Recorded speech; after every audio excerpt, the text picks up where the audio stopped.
Hi again. In the first lecture for this week, I discussed definitions of the state and perspectives or theories of spatialities of the state. So make sure to read the Painter and Jeffrey chapter 2, in which they discuss those ideas as well as theories of state formation. This lecture deals with debates over how states work, especially how liberal democracies work. You might ask, why do we want to focus on liberal democracies? It's because if a state is not a democracy, but a monarchy or an authoritarian state, how it works is simpler. In a monarchy, the king rules. A constitutional monarchy may be a liberal democracy, so that is addressed differently. In an authoritarian state, the dictator or their political party rules. They may be more effective or less effective, but it's not perplexing the way that some things in a liberal democracy might be. Why are liberal democracies sometimes perplexing? Because sometimes, in a state considered to be a liberal democracy, a law or policy gets made that seems undemocratic, or, even more surprising perhaps, a law gets made that benefits a few people rather than most people. But what does that mean in practice, and how could it happen? Well, wait a minute though. You may be wondering why I keep saying liberal democracy. That kind of sounds like taking sides in the current US political debates. Well, it's not. We need to ask, what is liberal? In political philosophy, liberal refers to ideals deriving from liberty. Liberalism is a political philosophy that values individual freedoms and rights, protection of the private sphere from overreach by the state, and equality of the rights of all, including equal application of the law. Liberalism was an important ideal in ending monarchies and the rule of the aristocracy in many places.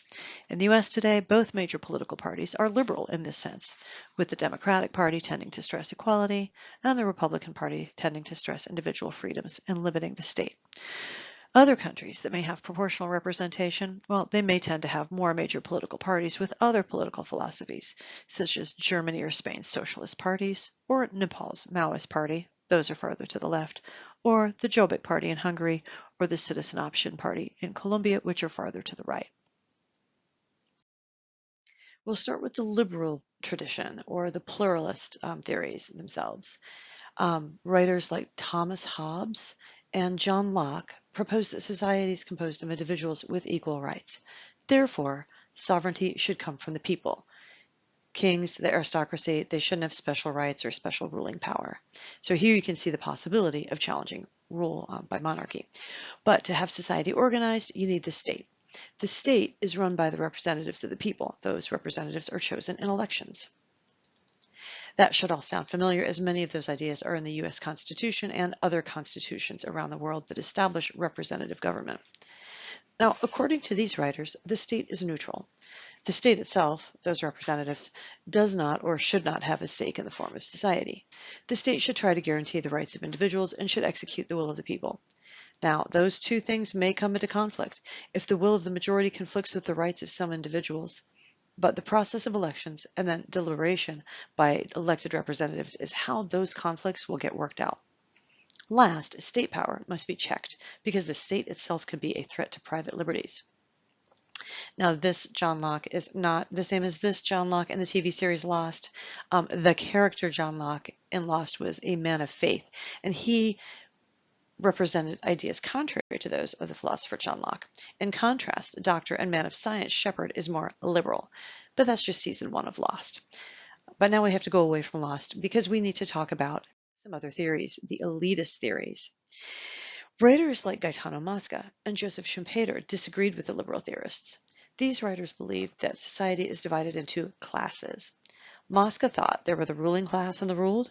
Schumpeter saw society as composed of elites, and that would include the bourgeoisie, the emerging middle classes, capitalist classes of the 1700s, and intellectuals, but then also the masses. Mosca argued that the masses were too emotional and ignorant to participate actively in democratic governance. Schumpeter agreed that most people are too ignorant and superficial to run a country, and so elites compete for the support of the masses, who through elections choose between competing elites. Neither believed the state was really neutral. Rather, they thought the state, controlled by elite groups, would or should rule in the interest of those elites, and that would really be better for society, and it would be unequal, but better than allowing the masses to participate fully. They thought the masses ruling would lead to the election of demagogues and bad legislation. The elitists and those who agreed with them may have been opposed by Marxist thinkers, who also agree that society has many inequalities, but think that that needs to change, that there should be more equality. The Marxists also disagree with the liberals in that they think the state is not neutral. And because of that, the state won't really work toward equality. Now, let's be clear. Marx himself said he was not a Marxist, by which he meant he was more interested in studying how capitalism worked than in organizing a revolutionary movement. Now, some researchers use the term Marxian because they want to focus on how we can use Marxist thinking in the perspective on how liberal states work. That's what we're doing here. Marxist thinkers such as Ralph Miliband and Nikos Poulantzas saw society as divided into classes, agreeing with the elitists that society is not just individuals with rights, but various groups. But where the elitists saw educated elites, the Marxists saw capitalists, the owners of factories, banks, railroads, etc., who thereby owned capital in some form. And they might be highly educated, but it was only because they owned a lot. Where the elitists saw ignorant masses, the Marxists saw workers who did not have the money to get an education, but had to work 7 days a week, 10 or more hours a day to make ends meet. In this society, the state is not neutral, but ends up managing class conflicts to ensure social reproduction. Now, that means that when the workers would protest or strike, the state would intervene to make sure the factories and farms keep operating and people's basic needs can be met.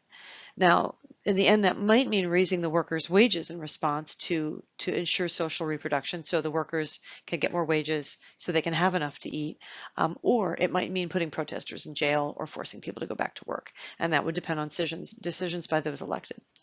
But they would be under pressure. The government, the state, would be under pressure to keep everything functioning, especially functioning the way that the owners of capital want it. As a result of these arrangements, many issues are not even voted on. They're decided behind closed doors in government offices. Not all Marxists agree on why the state tends to take the side of the capitalists more often. Pretty often we see the state not raising wages. Rather, we see more strike breaking, or we see putting protesters in jail, or pressuring or forcing people to go back to work. Miliband said it's because the capitalists themselves are running the government. That is, many politicians themselves own large companies or have major financial investments. Poulantzas disagreed. He said even if the politicians are not capitalists themselves, the state will side with capital because the state is embedded in the capitalist mode of production. That means in a capitalist state, the government itself depends on capitalism functioning, especially large capital institutions like large companies and banks, because the state needs income from taxes, not just household taxes, not just individual income taxes, but corporate taxes. So what is this capitalist mode of production and how is it geographic? Let's take a quick detour into economic geography so that we can understand that. Political and economic geographers have asked how and why within a national economy class divisions may also be regional divisions as well, or how class divisions might be mapped out within a metropolitan area. This idea is called geographically uneven development. Let's break that down. First, development refers to changes or differences in either the mode of production or the economic structure. When a political economy changes from feudal to capitalist, that's a change in mode of production. Most places in the world now have entered the capitalist mode of production and are not feudal.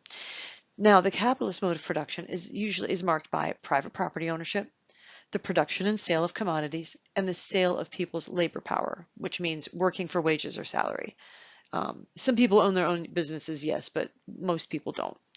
Now, when a mostly agrarian or farming economy, or a mostly extractive economy, logging or mining, when that place changes so that they have industry, that is called a change in economic structure.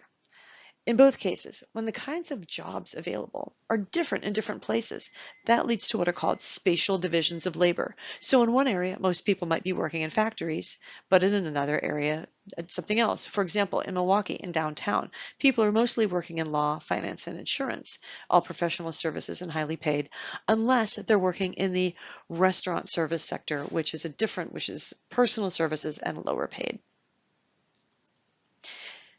So again, I've mentioned the importance of capitalism before. We need to recognize that capitalism has several key features.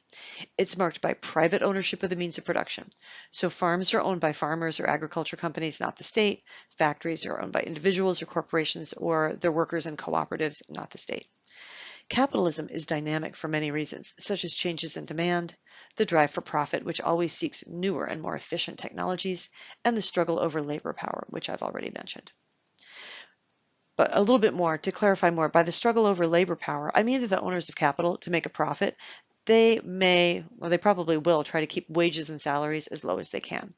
But when wages are so low, the workers cannot make ends meet. The workers may challenge the owners of capital by unionizing to negotiate better contracts, by going on strike, doing work slowdowns, or other strategies.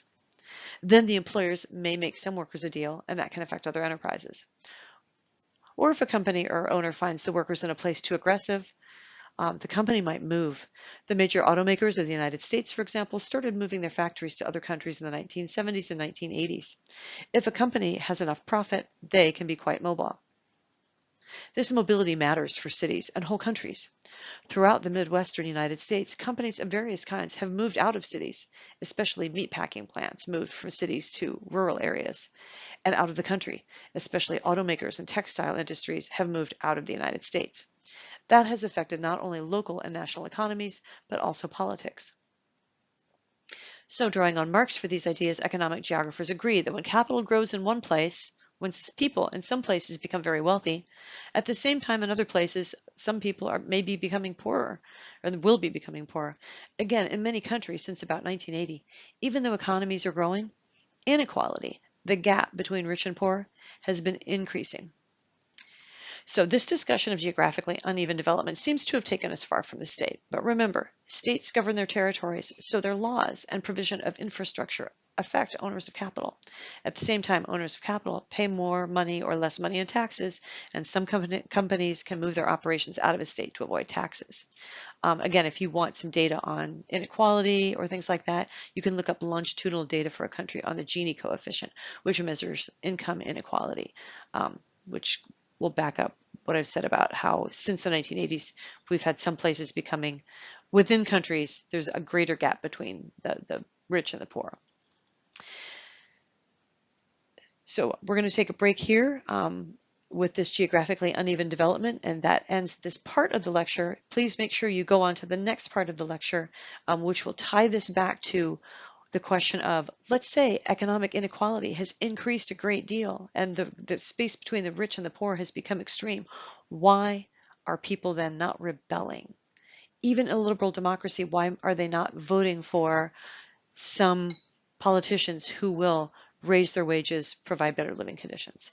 That'll be in part 2 of this lecture, which is you'll find on the same page as this one.